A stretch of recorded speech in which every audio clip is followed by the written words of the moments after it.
নমস্কাৰ প্ৰিয় দৰ্শকসকল, পুৱাৰ সম্ভাষণ জনাইছোঁ।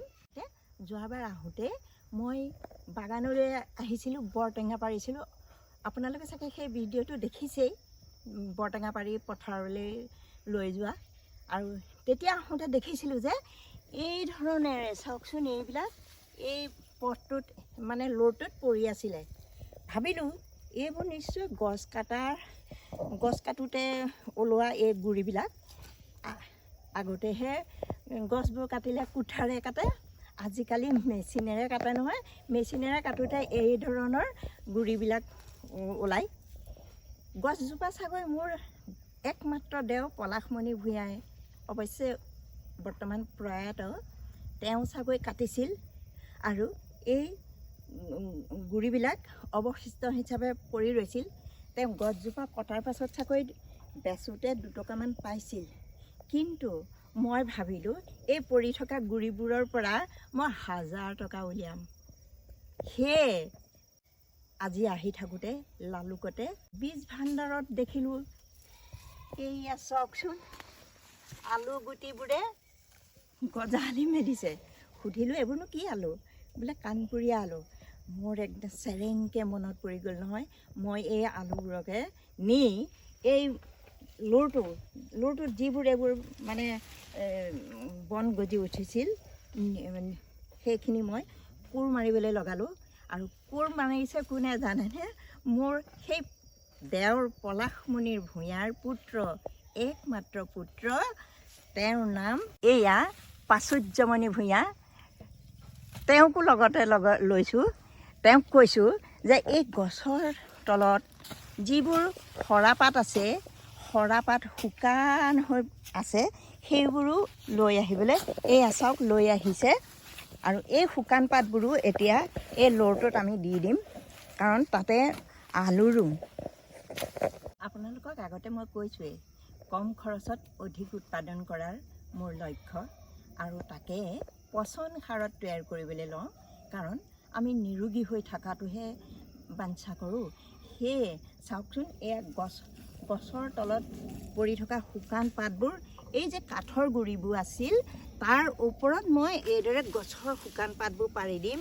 এইদৰে এটা ভেটি বনাম। এতিয়া ভেটিটো প্ৰস্তুত কৰিছোঁ। আচলতে এইদৰে ভেটিটো প্ৰস্তুত কৰাৰ পাছত তাৰ ওপৰত অলপ এইদৰে মাটি চপাই দিম। এয়া যে তলত এয়া কাঠৰ গুৰিবোৰ থাকিল, তাৰ ওপৰত শুকান পাতবোৰ থাকিল, তাৰ ওপৰত জানেনে, এয়া এইদৰে মাটিৰ ওপৰত এটা মাটিৰ প্ৰলেপ দিম। এইদৰে মাটি চপাই দিম। মাটিৰ ওপৰত মই এইদৰে গজালি ওলোৱা আলুটো দি দিম।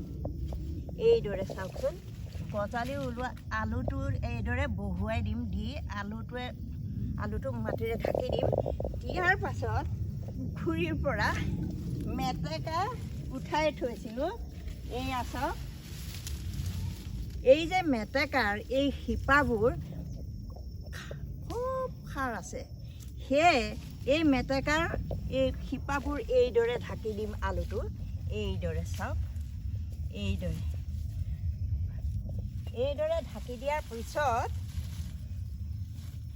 মাত্ৰ খান্দিব লাগে আমি। পাছত আলুটো ইমান ডাঙৰ ডাঙৰ হৈ ওলাব।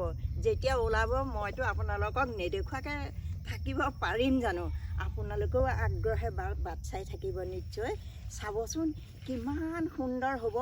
এইকণকে যদি নকৰোঁ, মাত্ৰ 1 ঘণ্টা, এই 1 ঘণ্টাৰ ভিতৰত আমি প্ৰস্তুত কৰা আলুখিনি মই মাত্ৰ 10 কেজি লৈছোঁ। এই 10 কেজিৰে মই কিমান কেজি উৎপাদন কৰিব পাৰোঁ আপোনালোকক দেখাম।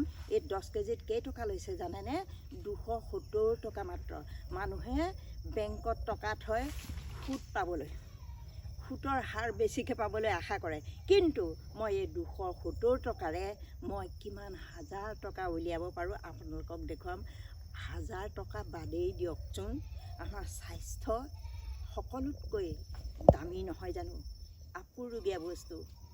এই সুন্দৰ স্বাস্থ্যটোক যদি আমি পচন সাৰেৰে তৈয়াৰী খাদ্যৰে, অৰ্থাৎ সুষম আহাৰ দি আমি যদি যত্ন কৰি থওঁ, আমি দুদিনমান পৃথিৱীখন আৰু সুন্দৰকৈ চাব পাৰিম।